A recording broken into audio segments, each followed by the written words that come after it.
Pada pagi hari ini kita akan belajar muatan pelajaran pendidikan agama Katolik dan budi pekerti.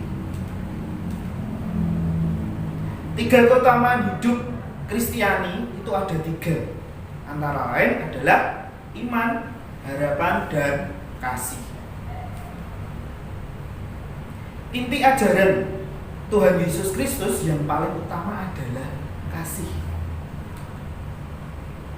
Yesus mengajarkan bahwa mencintai sesama berarti juga mencintai Allah.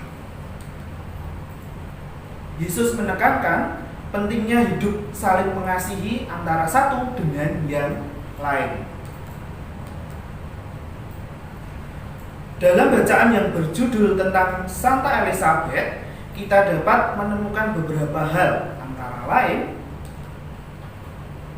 Elizabeth adalah permaisuri dari Raja Ludwig ke-4 dari Turing.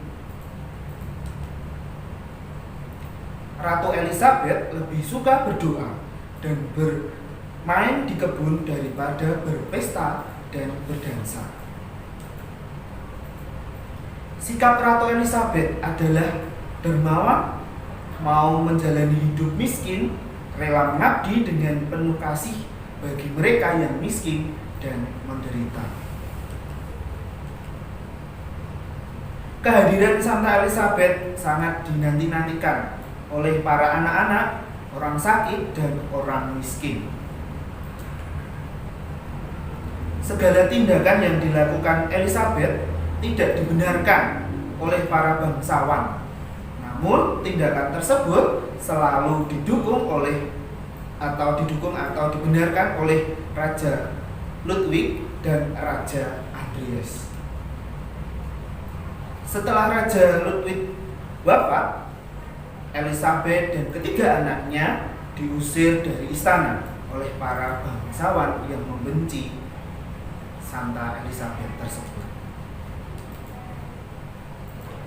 Ketika para bangsawan yang setia kepada Raja Ludwig kembali dari medan perang, mengetahui bahwa Elizabeth diusir dari istana, mereka sangat marah.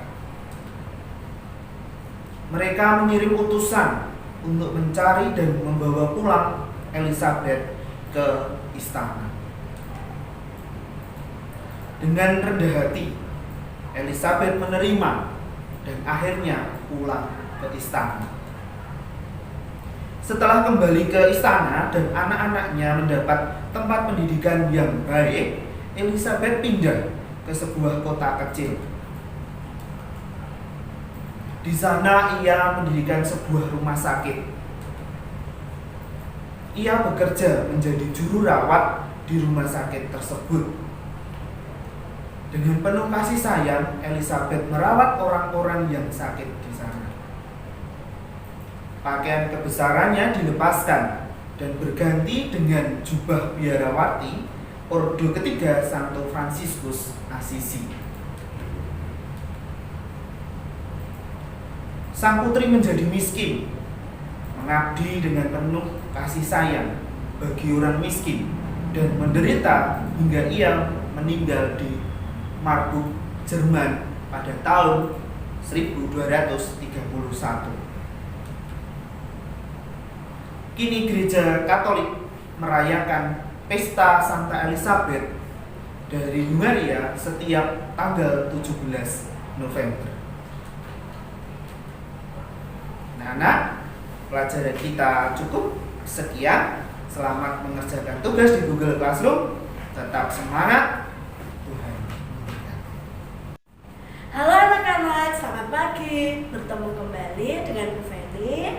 Hari ini kita akan belajar bahasa Indonesia tema 7 subtema 1, yaitu tentang menemukan informasi dari teks bacaan. Nah, informasi yang akan kita peroleh hari ini, yang akan kita pelajari, yaitu tentang perkembangan teknologi produksi pangan. Informasi tentang perkembangan produksi pangan dapat kita peroleh dari teks yang kita baca. Teks dapat berupa bacaan, dapat berupa gambar, ataupun dapat berupa tabel. Setelah kita membaca teks, kita dapat menemukan informasi dengan cara menjawab pertanyaan-pertanyaan tentang teks tersebut. Jadi, ketika kita sudah selesai membaca teks bacaan tersebut, nanti kita akan memperoleh informasi yang terkait dengan tema yang kita baca. Menjelaskan informasi dari teks perkembangan teknologi produksi pangan.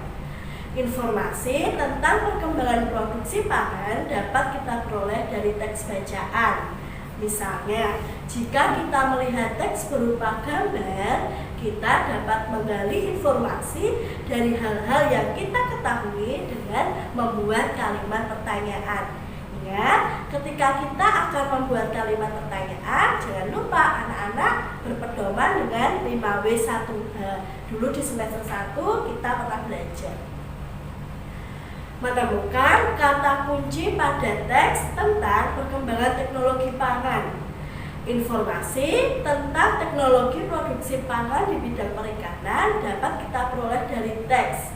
Di dalam teks terdapat kata-kata kunci yang berhubungan dengan informasi yang disampaikan. Kata kunci tersebut terdapat pada setiap paragraf.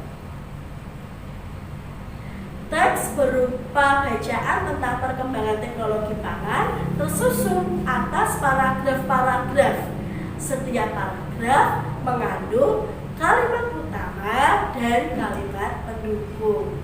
Nah, apa itu kalimat utama dan apa itu kalimat pendukung? Kalimat utama merupakan kalimat yang berisi gagasan utama. Sedangkan untuk kalimat pendukung, kalimat utama yang didukung oleh kalimat-kalimat pendukung merupakan gagasan pendukung. Menentukan gagasan pokok setiap paragraf dari teks tentang perkembangan teknologi produksi pangan. Kita dapat mencermati informasi perkembangan teknologi produksi pangan dari teks yang disajikan berupa bacaan atau gambar. Setiap teks bacaan tersusun atas beberapa paragraf. Setiap paragraf terdapat pokok pikiran. Menentukan gagasan pokok dari teks tentang perkembangan teknologi produksi pangan. Kita sudah menentukan kalimat utama dan juga kalimat atau pokok pikiran dari teks yang berjudul teknologi pangan.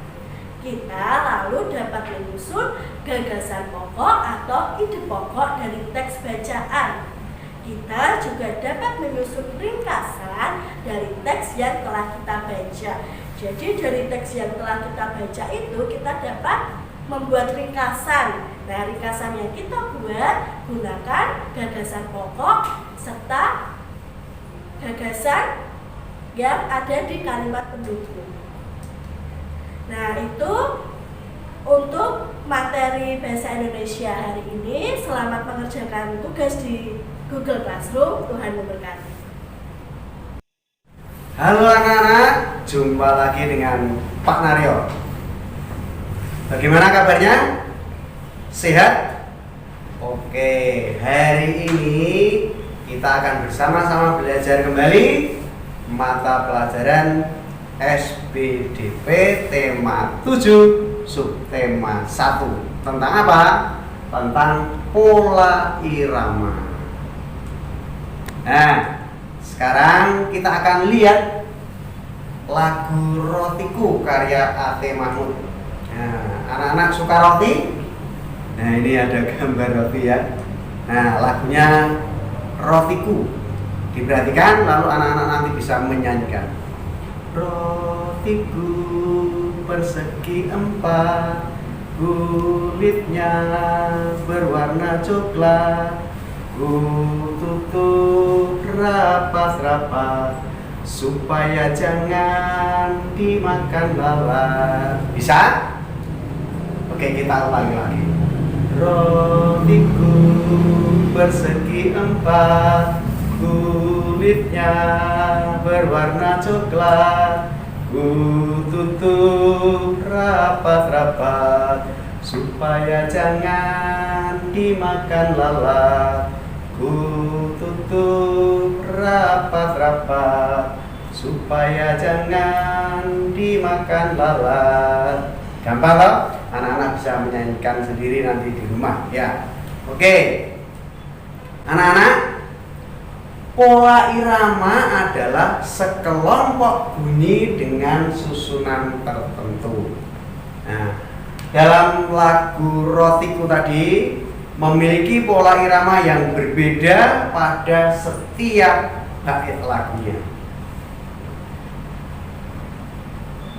Pola irama lagu Rotiku adalah 2/4 yang berarti pola irama sedang. Nah, pola irama sedang. Nah, pola irama dalam lagu Rotiku merupakan sekelompok bunyi dengan susunan tertentu yang muncul secara berulang-ulang dan teratur. Setiap bentuk lagu mempunyai pola irama yang berbeda. Nah, irama sebuah lagu terdiri dari beberapa pola. Akan kita lihat. Nah, pola irama dapat sama atau berupa pengulangan, atau dapat juga berbeda sedikit, bahkan bisa sangat berbeda. Maka mari kita lihat macam-macam pola irama suatu lagu. Yang pertama, pola irama rata, yaitu bentuk pola irama yang susunan panjang pendek bunyinya terbagi rata atau sama. Lalu yang kedua, pola irama tidak rata. Apa itu? Bentuk pola irama yang susunan panjang pendek bunyinya tidak terbagi rata. Kemudian yang ketiga ada pola irama ostinato. Wah, apa itu ya? Yaitu bentuk pola irama yang dibunyikan berulang-ulang. Itu namanya pola irama ostinato. Berikut yaitu pola sinkop. Pola irama yang muncul jika aksen yang kuat dipindahkan. Aksen yang kuat dipindahkan. Ada lagi pola suku bangsa. Merupakan ciri khas yang dikaitkan dengan irama musik suatu suku, daerah atau bangsa. Misalnya pola irama Melayu, pola irama India. Anak-anak suka film India, nah lagunya bagus-bagus. Pola irama Latin, Arab atau samba, tango, dan lain sebagainya. Kemudian ada yang namanya polirhythmic. Apa itu? Itu penggunaan bermacam pola irama secara serentak. Kemudian ada pola irama yang namanya polimerik. Nah, istilahnya aneh-aneh ya anak-anak. Nah, itu apa? Pola irama yang berbeda antara satu instrumen dengan instrumen lainnya. Nah, jadi itulah tadi adalah macam-macam pola irama. Demikian anak-anak, perjumpaan kita hari ini. Terima kasih, tetap jaga kesehatan, terapkan 5M. Nah, kalau kemarin 3M, sekarang terapkan 5M. Tuhan memberkati.